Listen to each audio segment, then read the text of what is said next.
Welcome to reason at GRF classes. तो जैसे कि आप लोगों को पता है, आप लोग जितने भी इकोनॉमिक्स का एग्ज़ाम दे चुके हैं नेट का, और आंसर कीज़ भी आ चुकी हैं। अगर आप लोग क्वालिफाई कर रहे हैं तो जितने भी क्वालिफाई कर रहे हैं उनके लिए कॉन्ग्रेचुलेशंस, और जिनका नहीं हो रहा है उनको टेंशन लेने की ज़रूरत नहीं है, स्ट्रेस की ज़रूरत नहीं है बिल्कुल भी। नेक्स्ट चांस मिलेगा आप लोगों को, आप उसमें दे सकते हैं अपना एग्ज़ाम पूरी तैयारी के साथ, ठीक है। और कहाँ गलती हुई है, कहाँ रह गए आप, कौन सा आपका वीकर सब्जेक्ट है, आपको उस पर फोकस करने की ज़रूरत है, ठीक है। तो उसके लिए आपको स्ट्रैटेजी की ज़रूरत है कि कौन सा मोस्ट इम्पॉर्टेंट टॉपिक है और कहाँ से क्वेश्चंस पूछा जाता है, ठीक है। तो आज इस वीडियो में हम वही पढ़ेंगे, वही देखेंगे कि कौन से इम्पॉर्टेंट टॉपिक्स हैं और कहाँ से कैसे कैसे तैयारी हम करें, ठीक है। तो ये पेपर 2 इकोनॉमिक्स के लिए वीडियो है, और सारे हम इम्पॉर्टेंट टॉपिक्स देखेंगे कि कहाँ से इकोनॉमिक्स पेपर 2 में नेट में पूछे जाते हैं सवाल, और कितने परसेंटेज एक पोर्शन कवर करता है, ठीक है। ओके, इस चैनल पे आपको मिलते हैं videos lectures of paper 1 and paper 2 economics. PYQs मिलते हैं पेपर 1 पेपर 2 के, और करंट अफेयर वीडियोस आपको मिलती रहेंगी अब फॉर द नेक्स्ट एग्जामिनेशन, जो कि आपका नेक्स्ट ईयर होने वाला है। और फ्री PDF अगर आपको चाहिए तो टेलीग्राम चैनल को आप सब्सक्राइब कर सकते हैं, ज्वाइन कर सकते हैं, और इस चैनल को भी आप सब्सक्राइब कर दीजिए, शेयर कर दीजिए ज़्यादा से ज़्यादा, ठीक है, और लाइक भी कर दीजिए। चलो, तो ये तो पूरा सिलेबस है जो यहाँ आपको दिखेगा। उस सिलेबस से क्या इम्पोर्टेंट टॉपिक्स हैं जो हम पढ़ेंगे इकोनॉमिक्स में, ठीक है, जो आपको लगता है जो आपकी प्रिपरेशन में हेल्प करेगा, और जो इम्पॉर्टेंट हैं इनमें टॉपिक्स सिर्फ वही आपको पढ़ने हैं, इसके अलावा नहीं पढ़ने हैं, ठीक है, सिर्फ उन पे ही फोकस करना है। तो माइक्रो इकोनॉमिक्स यूनिट 1 है, और ये जो माइक्रो इकोनॉमिक्स है ये इम्पॉर्टेंट है यहाँ से, क्योंकि सवाल यहाँ से बनते हैं, ठीक है। कुछ एवरग्रीन टॉपिक है जिनसे सवाल आते ही आते हैं, ठीक। तो थ्योरी ऑफ कंज्यूमर बिहेवियर जो है ये इम्पॉर्टेंट टॉपिक है। यहाँ से आपको पढ़ना है डिमांड पढ़ना है, यहाँ से डिमांड के साथ पढ़ना है इलास्टिसिटी ऑफ डिमांड, जैसे इलास्टिसिटी ऑफ डिमांड, और इंडिफरेंस कर्व होता है, इंडिफरेंस कर्व, ठीक है। और इसके बाद में यूटिलिटीज़, ठीक, वो पढ़ना है यहाँ से। और इसके बाद रिवील प्रेफरेंस थ्योरी जो है वो पढ़नी है, ठीक है। तो यहाँ से इस टॉपिक से, थ्योरी ऑफ कंज्यूमर बिहेवियर से, ये टॉपिक्स हैं जो इम्पॉर्टेंट हैं, जो पढ़ने हैं, ठीक। और यहाँ से ये सवाल भी बनता है कि डिमांड किसने दिया, तो मार्शल का डिमांड कॉन्सेप्ट पढ़ना है आपको। हिक्स ने क्या दिया है, तो इंडिफरेंस कर्व हिक्स ने दिया है। रिवील प्रेफरेंस थ्योरी किसने दी है, तो वो सेवल्सन ने दी है, ठीक। तो यहाँ से ये जो टॉपिक्स हैं ये इंपॉर्टेंट है थ्योरी ऑफ कंज्यूमर बिहेवियर में। अब theory of production and cost यहाँ से देखते हैं, तो यहाँ पे law of variable proportion, return to factor, return to scale, ये इंपॉर्टेंट हो जाते हैं। और देखो, जब भी हम माइक्रो इकोनॉमिक्स पढ़ते हैं ना, तो उसमें हमें सारे कर्व पढ़ने होते हैं। देखो, economics is all about curves, सारे कर्व्स अगर आपको टिप्स पे आते होंगे तो आपकी इकोनॉमिक्स बढ़िया है, इसका मतलब, ठीक है। तो कर्व्स बहुत ज़रूरी है, ठीक है, कि हमें कर्व्स अच्छे से आने चाहिए। जैसे शेप्स ऑफ कॉस्ट कर्व्स है ना, शेप्स ऑफ कॉस्ट कर्व्स, और यहाँ पे आपको returns to scale, returns to factors पढ़ना है, returns to scale and return to factor returns, यानी variable, law of variable proportion यहाँ से आपको पढ़ना है। और देखो टॉपिक 3, ये decision making under uncertainty towards attitude towards risk, तो ये इतना ज़्यादा इम्पॉर्टेंट नहीं है, लीस्ट इम्पॉर्टेंट की लिस्ट में आप इसको रख सकते हैं। फिर आता है गेम थ्योरी, तो गेम थ्योरी यहाँ से क्वेश्चन बनता है, ठीक है। Market structure, competitive and non competitive equilibria and their properties. Market structure, competitive and non competitive market, and their equilibria and their properties. तो ये भी इम्पॉर्टेंट है ये टॉपिक।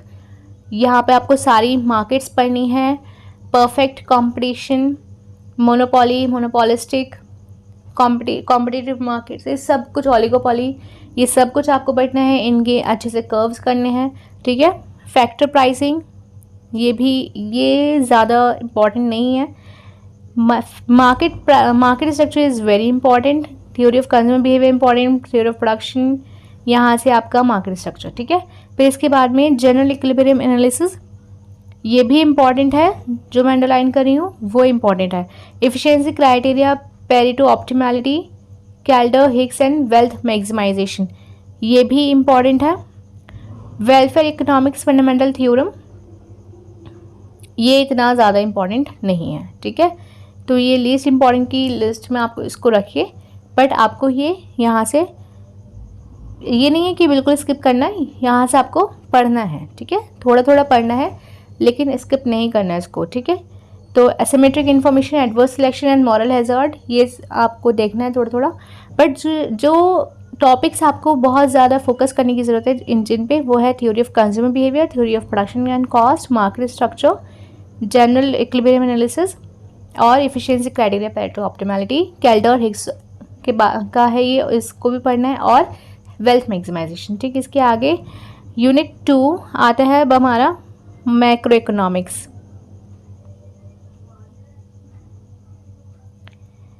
ओके, मैक्रो इकोनॉमिक्स में national income concepts and measurements, very very important. National income concepts and management, और sorry management क्यों आया ये, मेजरमेंट यहाँ पे है, मेजरमेंट्स, ठीक है। तो नेशनल इनकम, एनएनपी, जीडीपी, ये सब कुछ आपको देखना है, ठीक। बहुत अच्छे से इसको पढ़ना है। Determination of output and employment, classical and Keynesian, classical और किनेजियन का बहुत ही अच्छे से करना है, क्योंकि इसका डिफरेंस भी आ रहता है कई बारी, और इसका इंडिविजुअली भी क्वेश्चन बन जाता है, ठीक है। तो इसको डिफ्रेंशिएट करके पढ़ना है, क्लासिकल्स ने क्या कहा और किनेजियन ने क्या कहा determination of output and employment पे, ठीक है। ये देखना है। कंजम्पशन फंक्शन, इन्वेस्टमेंट फंक्शन, ठीक, ये भी देखना है, यहाँ से भी आते हैं सवाल। मल्टीप्लायर एंड एसिलरेटर, ठीक, यहाँ से भी बनते हैं क्वेश्चंस। डिमांड फॉर मनी, अब देखो डिमांड फॉर मनी में यहाँ पर सबके व्यूज़ हैं, है ना। जैसे कीन्स हो गया, क्लासिकल हो गया, फिशर्स, क्लासिकल में फिशर्स आता है, बॉमल, टॉबिन, तो इन सबको देखना है डिमांड फॉर मनी में, ठीक है। यहाँ क्या है, कीन्स के बाद फिशर, क्लासिकल में है बॉमल और Tobin. ISLM approach, very very important, बहुत ज़्यादा इंपॉर्टेंट है ISLM approach. Inflation and Phillips curve, this is also very important. Inflation and Phillips curve, देखो मैं बता दूँ क्या इंपॉर्टेंट, नेशनल इनकम, ठीक, consumption function, investment, multiplier, accelerator, demand for money, ISLM, inflation and Phillips curves, very very important. यहाँ पर आप पढ़ते हैं इन्फ्लेशन एंड फ्लिप्स कर्व में अडेप्टिव एक्सपेक्टेशंस, अडेप्टिव और रैशनल एक्सपेक्टेशंस, है ना, ठीक है। बिजनेस साइकिल, ये इतना ज़्यादा यहाँ से नहीं पूछा जाता है। Monetary and fiscal policy important है। रैशनल एंड अडेप्टिव एक्सपेक्टेशंस, देखो जो मैंने ऊपर बताया वही सही। इसके आगे यूनिट 3 से आपको स्टैटिस्टिक्स और इकोनोमेट्रिक्स दोनों मिक्स है यहाँ पे, लेकिन मैंने अलग अलग इसको करके लिखा है। देखो प्रोबेबिलिटी थ्योरी, यहाँ पे ये इंपॉर्टेंट है। प्रोबेबिलिटी सारी आपको, थ्योरी ऑफ प्रोबेबिलिटी सब पढ़नी है इसमें। यहाँ पर आपको नॉर्मल, ठीक है, सब पढ़ना है। यहाँ पे नॉर्मल डिस्ट्रीब्यूशन देखना है। प्रोबेबिलिटी में नॉर्मल डिस्ट्रीब्यूशन से काफ़ी सारे क्वेश्चन बनते हैं, ठीक है। मूवमेंट्स यानी कि ये स्क्यूनेस है, यहाँ पर स्क्यूनेस के बारे में बोला गया है, स्क्यूनेस, ठीक है। कुटोसिस, स्क्यूनेस, इन सब के बारे में। सेंट्रल लिमिट थ्योरम इतना ज़्यादा इससे नहीं आता। डिस्क्रिप्टिव स्टैटिस्टिक्स में measures of central tendency, yes it is very important. Dispersions important, correlation, index numbers, ये बहुत ज़्यादा इंपॉर्टेंट है, ठीक है। इंडेक्स नंबर्स में ये क्या है हमारा, ये सब कुछ इम्पॉर्टेंट है, इसे देखना है। Sampling methods and sampling distribution, sampling distribution भी इम्पॉर्टेंट है। और स्टैटिस्टिकल इन्फ्रेंस, यहाँ पे hypothesis testing very very important. ठीक, तो यहाँ से स्टैटिस्टिक्स ये ख़त्म हो गया। यहाँ से आते हैं सवाल, ये करना है आप लोगों को। इसके अलावा इकोनोमेट्रिक्स शुरू होता है अब यहाँ से, तो ये है लीनियर रिग्रेशन है, सॉरी लीनियर रिग्रेशन। ठीक है, लीनियर रिग्रेशन है, ये यहाँ लिखा हुआ है already. Linear regression models and properties यानी ब्लू, ये पूरा पढ़ना है। आइडेंटिफिकेशन प्रॉब्लम यहाँ से नहीं आता इतना। ठीक, ये देखो यहाँ पे जो पढ़ना है ना इकोनोमेट्रिक्स में, linear regression models and the properties blue, ये पढ़ना है। इसमें हेटेरोस्कैटोसिटी और मल्टी कोरिलेशन ये सब पढ़ना है। ठीक है, इसमें फिर आता है आइडेंटिफिकेशन प्रॉब्लम नेक्स्ट। तो आइडेंटिफिकेशन प्रॉब्लम में यहाँ पर रैंक एंड ऑर्डर है, लेकिन इतना रैंक एंड ऑर्डर तो सबसे जो आपको इन दोनों में ज़्यादा फोकस करने की ज़रूरत है वो ऑर्डर पे करने की ज़रूरत है। ठीक है, simultaneous equation models, recursive and non recursive, तो यहाँ पर आपका मिलता है मैक्सिमम लाइवलीहुड मेथड और लीस्ट स्क्वायर मेथड वाले जो आते हैं ना, 3 स्टेजेस लीस्ट स्क्वायर मेथड। ठीक है, 2 लीस्ट स्क्वायर मेथड ये देखना है आप लोग को। और डिस्क्रीट चॉइस मॉडल इतना इंपॉर्टेंट नहीं है। टाइम सीरीज एनालिसिस, इसमें आपको स्टेशनैरिटी, रैंडम वॉक मॉडल ये आपको करना है टाइम सीरीज एनालिसिस में। ठीक है, इकोनोमेट्रिक्स में तो ये इंपॉर्टेंट है। और स्टैटिस्टिक्स में प्रोबेबिलिटी थ्योरम और थ्योरी, और आप कह सकते हैं डिस्क्रिप्टिव स्टैटिस्टिक्स और सैम्पलिंग मेथड, हाइपोथेसिस टेस्टिंग। ठीक है, hypothesis testing is very important. यहीं पर आपके बनते हैं F test, Z test, chi square test. ठीक है, तो यही आपको करना है पैरामेट्रिक और नॉन पैरामेट्रिक टेस्ट। सही, इसके आगे यूनिट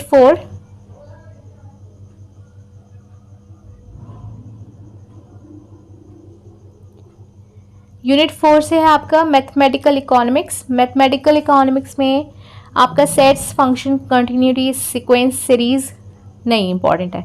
जो इम्पॉर्टेंट है वो बताती हूँ। जैसे आपका यहाँ पर इम्पॉर्टेंट है static optimisation problem and their applications. ठीक है, या जैसे आपको पढ़ना है यहाँ पे average cost, marginal cost, cost minimisation, और आपने पढ़ना है यहाँ पे प्रॉफिट मैक्सिमाइजेशन। सही, इसके अलावा linear algebra matrices, linear algebra में आता है आपका मैट्रिसेस, सिर्फ मैट्रिसेस से क्वेश्चन बनता है, यहाँ पे वेक्टर स्पेस से नहीं बनता है। इनपुट आउटपुट मॉडल में ज़्यादा कुछ न्यूमेरिकल नहीं होता है, इसमें सिर्फ ये पूछा जाता है कि मॉडल किसने दिया है, या 1-2 क्वेश्चन इसकी थ्योरी के बनते हैं। ठीक है, फिर इसके अलावा ना तो डिफरेंसेस एंड डिफरेंशियल इक्वेशंस है, ना सेट है, ना ये है। ठीक है, यूनिट 4 में आपको सिर्फ 2 या 3 टॉपिक आपको देखने हैं। ठीक है, और सबसे ज़्यादा अगर आपको फोकस जो करना है आपको, वो सबसे ज़्यादा करना है एवरेज कॉस्ट, मार्जिनल कॉस्ट और कॉस्ट मिनिमाइजेशन, प्रॉफिट मैक्सिमाइजेशन जैसे। ठीक है, यहाँ पर ये करना है। और इसके अलावा मैं आपको बता दूँ, जो न्यूमेरिकल की बात हो रही है ना, इसके अलावा देखो यूनिट 1 का मैं बताना भूल गई।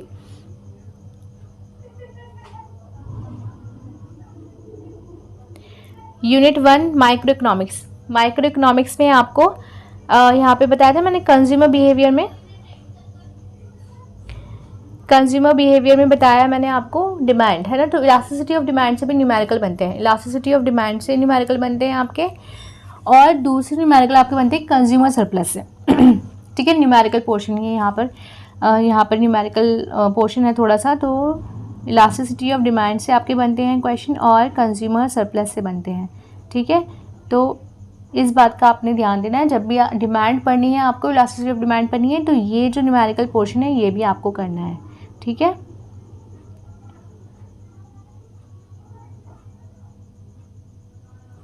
Okay.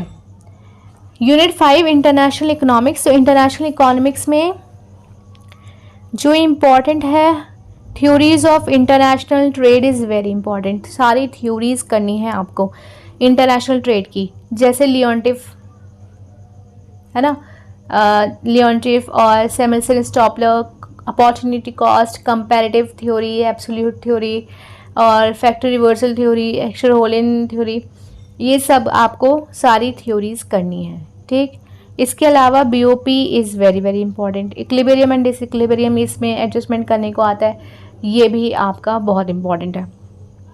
Exchange rate, yes exchange rate is also important. Exchange rate और इसकी कॉन्सेप्ट्स एंड थ्योरीज ये ज़रूरी है। ठीक है, यहाँ पर देखो बीओपी में मैं आपको एक चीज़ बताती हूँ। बीओपी में जो थ्योरी है वो है इलास्टिसिटी अप्रोच और एब्जॉर्प्शन अप्रोच। इलास्टिसिटी अप्रोच और एब्जॉर्प्शन अप्रोच। ठीक है, ये आपको करना है, दो थ्योरीज हैं इसकी। और यहाँ पर exchange rate concept of theories, और यहाँ पे एक्सचेंज रेट की जो थ्योरीज हैं वो है परचेजिंग पावर, पैरिटी ऑमेंट थ्योरी करके। तो यहाँ ये आपको थ्योरीज करनी है। Foreign exchange market and arbitrage, ये भी इसमें स्पेकुलेशन हैजिंग से जो क्वेश्चंस बनते हैं वो वाले आते हैं। गेन्स ऑफ ट्रेड, हाँ टर्म्स ऑफ ट्रेड से यहाँ पे क्वेश्चन बनते हैं। ठीक है, तो जैसे single factorial terms of trade, numerical question भी आता है यहाँ से। ठीक, तो आपको ये भी करना है। गेन्स ऑफ ट्रेड इतना नहीं पूछा जाता। Trade multiplier, tariff and non tariff barriers to trade, yes this is also important. Dumping वगैरह ये भी ज़रूरी है। गैट और डब्ल्यूटीओ ये तो करना ही है। रीजनल ट्रेड ब्लॉक से आपको यूरोपियन यूनियन, एशियन और यूरोपियन यूनियन, तो ये आपको पढ़ना है यहाँ पे। और ट्रेड पॉलिसीज इश्यूज क्या है ये पढ़ना है। आईएमएफ और वर्ल्ड बैंक तो बहुत ही ज़रूरी होता है, तो इनका डिफरेंस, इनको पहले इंडिविजुअली पढ़ें, फिर आप इनका डिफरेंस करके इनको पढ़ें। ठीक है, तो ये ज़रूरी है। इनका आपको एयर भी याद रखना है कि कब इस्टेब्लिश हुए। ठीक है, इनका क्या क्या इनके फंक्शंस हैं, क्यों बने ये। ठीक, तो ये सब कुछ आपने करना है। इसके बाद आता है यूनिट 6 पब्लिक इकोनॉमिक्स, और इसको हम पब्लिक फाइनेंस भी बोलते हैं। तो यहाँ पर market failure and remedial measures, asymmetric information, ये स्पेलिंग मिस्टेक है एसिमेट्रिक की, एसिमेट्रिक इंफॉर्मेशन। ठीक है, तो मार्केट फेलियर यहाँ से आपका क्वेश्चन इतना नहीं आता, लेकिन आपने पढ़ लेना है इसको। एसिमेट्रिक इन्फॉर्मेशन ये आपका जो माइक्रो इकोनॉमिक्स हम कर रहे थे उसमें कवर हो जाएगा। ठीक है, पब्लिक गुड एक्सटर्नैलिटी, ये भी आपका कवर हो जाएगा उसमें। Regulation of market collision and consumers welfare, हाँ ये भी आपका माइक्रो इकोनॉमिक्स में आता है। Public revenue tax and non tax revenue, direct indirect, ये वेरी इंपॉर्टेंट है। जितने भी टैक्सेस के टॉपिक्स है ना, उन्हें सबको करना है, क्योंकि वो इंपॉर्टेंट हो जाते हैं। कभी कभी क्या करता है कि उनको लिंक करके क्वेश्चन पूछ लेता है। ठीक है, तो आपने ये करना है। Effects of tax, buoyancy of taxation है ना, तो ये सब कुछ आपको करना है। Public expenditure, yes it is important. Public expenditure में आपको करनी है थ्योरीज। पब्लिक एक्सपेंडिचर है, इसमें करनी है आपको थ्योरी, जैसे वैगनर थ्योरी, पिकॉक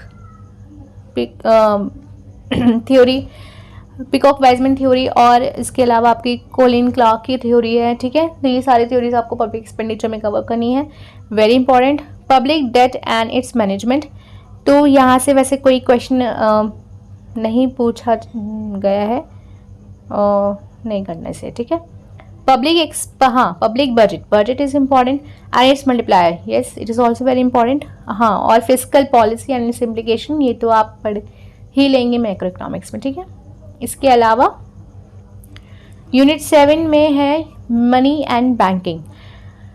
अगर आपने अभी तक चैनल को सब्सक्राइब नहीं किया तो प्लीज़ सब्सक्राइब कर दीजिए, लाइक कर दीजिए, शेयर कर दीजिए। ठीक है, money and banking, components of money, okay ये भी आप मैक्रो इकोनॉमिक्स में कर लेंगे। सेंट्रल बैंकिंग, कमर्शियल बैंकिंग, ये भी आप मैक्रो इकोनॉमिक्स में कवर कर लेंगे। Instrument and working of monetary policy, तो इंस्ट्रूमेंट नहीं, कमर्शियल बैंकिंग में आपको हाँ पढ़ना है schedule bank and non schedule bank. ठीक है, schedule and non schedule commercial banks. Instrument and working of monetary policy, ये आप है। मैक्रो इकोनॉमिक्स में कवर करेंगे non banking financial institutions. Non banking financial institutions यहाँ पर आ जाते हैं आपके LIC, IDBI, IFCI, है ना, UTI। तो ये सब आपने पढ़ना है, इनके बारे में, इनके डेट और इस्टेब्लिशमेंट ईयर, इसके बारे में आपको पढ़ना है, इनके थोड़ा बहुत फंक्शन आपको देख लेना है, ठीक है। कैपिटल मार्केट एंड रेगुलेशन, ये भी आप मैक्रो इकोनॉमिक्स में देख लोगे, है ना, थोड़ा बहुत यहाँ से कवर कर लेना है आपको, ठीक है। तो यहाँ पे आपको बेसिकली मनी एंड बैंकिंग में ज़्यादातर टॉपिक्स आप मैक्रो इकोनॉमिक्स में पढ़ लेंगे, दोबारा पढ़ने की ज़रूरत नहीं है। यहाँ पे बस 1-2 टॉपिक हैं जो आपको देखने हैं सही से। अब आता है यूनिट 8 ग्रोथ एंड डेवलपमेंट। तो इकोनॉमिक ग्रोथ एंड डेवलपमेंट, यहाँ से आपको ये इंपॉर्टेंट है। टॉपिक 2 सब कुछ आपको यहाँ पे पढ़ना है, थ्योरीज सारी इकोनॉमिक डेवलपमेंट की सारी थ्योरीज पढ़नी है। Adam Smith, Ricardo, Marx, Schumpeter, Rostow, balance and unbalanced growth, big push approach, ठीक है।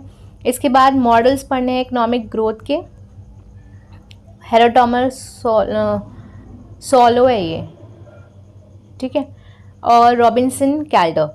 टेक्निकल प्रोग्रेस ये आपने पढ़ना है, जिसमें सबसे ज़्यादा इम्पॉर्टेंट है इंडिजीनियस ग्रोथ, ठीक है, ये आपने पढ़ना है। Indicators of economic development, economic development के इंडिकेटर्स आपको पढ़ने हैं। PQLI, HDI, ये सब। पावर्टी एंड इनइक्वालिटीज़, तो पावर्टी एंड इनइक्वालिटीज़ में देखो, पावर्टी एंड इनइक्वालिटीज़ में आपको यहाँ पर कमिटीज़ जितनी भी पावर्टी की बनी है वो पढ़नी है, और इनइक्वालिटीज़ में ग्रोथ एंड डेवलपमेंट में यहाँ पर आपको इनइक्वालिटी मेजरमेंट करना है, ठीक है। देखो यहाँ पर लिखा हुआ है मेजरमेंट्स, तो इनइक्वालिटी को मेजर करना है। तो कैसे मेजर करते हैं, गिनी लॉरेंस कर्व से, गिनी रेशियो से, ठीक है। तो ये आपको यहाँ पे ये चीज़ पढ़नी है। Social sector and development, health and education, gender, ठीक है। तो ये आपको पढ़ना है, ये आपको लेटेस्ट डेटा देखना है। फिर इसके बाद में unit 9 environmental economics and demography. तो यहाँ पर environment as a public good तो हम देख ही चुके हैं पीछे, देख लेंगे इसको। और मार्केट फेलियर, ये भी माइक्रो इकोनॉमिक्स में आई थिंक ये कवर हो रहा है, माइक्रो इकोनॉमिक्स में, यस माइक्रो इकोनॉमिक्स में ये कवर हो रहा है। पब्लिक फाइनेंस में हो रहा है, सॉरी पब्लिक फाइनेंस में कवर हो रहा है। कॉस्ट थ्योरम, ये है सबसे ज़्यादा इंपॉर्टेंट है, कॉस्ट थ्योरम। फिर इसके बाद में आता है cost benefit and compensation criteria, ये माइक्रो इकोनॉमिक्स में कवर हो रहा है, ठीक है, ये माइक्रो इकोनॉमिक्स में आप लोग पढ़ेंगे। Valuation and environmental goods, yes this is important. Theories of population, सारी की सारी थ्योरीज जितनी भी पॉपुलेशन पे दी हुई हैं वो सब पढ़नी है। डेमोग्राफिक थ्योरी, और हम कह सकते हैं डेमोग्राफिक डिविडेंड आप कह सकते हैं, या डेमोग्राफिक थ्योरी कह सकते हैं। इसके अलावा ऑप्टिमम पॉपुलेशन थ्योरी, मैल्थ्यूस थ्योरी, ठीक है, ये सब की सब आपको पढ़नी है। Concepts and measures of fertility, morbidity, mortality, ये सब आपने देखना है। जैसे total fertility rate, gross reproduction rate, crude birth rate, crude death rate, ये सब आपने देखना है। यहाँ पर इस वाले में सबका मेजरमेंट्स आपको आना चाहिए, कैसे मेजर करते हैं, ठीक है। Age structure and demographic dividend, yes this is very important. यहाँ पे आपको पॉपुलेशन पिरामिड पढ़ना है, पॉपुलेशन पिरामिड पढ़ना है, ठीक है। Life migration, life what is this, ये सॉरी ये लाइफ टेबल है, लाइफ टेबल, ये जो लाइफ टेबल ये जो टॉपिक है ना, यहाँ ये इंपॉर्टेंट है, यहाँ से न्यूमेरिकल क्वेश्चन आते हैं। इसके बाद में है टॉपिक माइग्रेशन, इसको ज़्यादा नहीं देखना है, ठीक है। Next last unit Indian economy. तो यहाँ पर आपको जो पढ़ना है एग्रीकल्चर, इंडस्ट्री और सर्विसेज का ये जो यूनिट है ना, यहाँ से आपको सब लेटेस्ट पढ़ना है, सारा का सारा लेटेस्ट डेटा आपको यहाँ पे देखना है, ठीक है। एग्रीकल्चर से आपको तो सारा स्कीम यहाँ पे देखना है। इंडस्ट्री और सर्विसेज से यहाँ पे आपको शेयर देखना है कि इन दोनों का शेयर जीडीपी में और एम्प्लॉयमेंट में क्या है, ठीक है, ये देखना है। इसके बाद में जितना भी ये रूरल अर्बन डेवलपमेंट हुआ है तो इसकी जो करंट अफेयर्स है वो हम देख लेंगे इसको, ठीक है। उसके बाद फॉरेन ट्रेड से इतना ज़्यादा नहीं पूछा जाता है। हाँ, ये जो आप बीपीओ और flow of foreign trade policies ये सब आप उसमें कवर कर लेंगे ना इंटरनेशनल ट्रेड में, ठीक है। और इसके अलावा मैक्रो इकोनॉमिक्स में भी देख लेंगे इसको। Infrastructure development, physical and social, public private, yes public private partnership is very important, public private partnership, yes public private partnership जो है वो है बहुत ही ज़्यादा इम्पॉर्टेंट। हाल फिलहाल में जो भी करंट अफेयर्स है ना पब्लिक प्राइवेट पार्टनरशिप से रिलेटेड, तो आपने वो सब देखना है, वो प्रिपरेशन करनी है आपको यूजीसी नेट 2023 यानी कि नेक्स्ट एग्ज़ाम के लिए, ठीक है। और इसके बाद आता है reforms in land, labour and capital market, ये भी बहुत ज़रूरी है। सेंटर स्टेट फाइनेंशियल रिलेशंस, ये भी ज़रूरी है। फाइनेंस कमीशन देखना है, यहाँ पे FRBM देखना है। पावर्टी, इनइक्वालिटी, अनएम्प्लॉयमेंट, ये सब देखना है। पावर्टी की स्कीम्स देखनी है, इनइक्वालिटी की देखना है, अनएम्प्लॉयमेंट देखना है, चेक करना है, ठीक है। ये सब कुछ आपको पढ़ना है। इंडियन इकॉनमी बेसिकली हमारा करंट अफेयर्स है, ठीक। जो भी करंटली हमारी इकॉनमी में चल रहा है वो सब हमें प्रिपेयर करना है एग्ज़ाम के लिए, ठीक। जैसे मैं आपको यहाँ बता देती हूँ, फिस्कल डेफिसिट देखना है आपको, रिवेन्यू डेफिसिट आपको यहाँ पर देखना है, सारी की सारी गवर्नमेंट स्कीम्स आपको यहाँ पे देखनी है। इसके अलावा बजट आपको देखना है। बजट आपको करंट ईयर का तो करना है, साथ ही प्रीवियस ईयर का भी करना है। फिर इसके अलावा आपको सर्वे करना है, सर्वे के साथ साथ करना है कमिटीज़ ऑन पावर्टी, ठीक है। ये सब कुछ जो है आपको इसमें कवर करना है। इसके अलावा आपको ट्रेड देखना है, ठीक। ये सब कवर करना है। और अगर आपने चैनल को सब्सक्राइब नहीं किया तो प्लीज़ सब्सक्राइब कर दीजिए, लाइक कर दीजिए, शेयर कर दीजिए। Thanks for watching.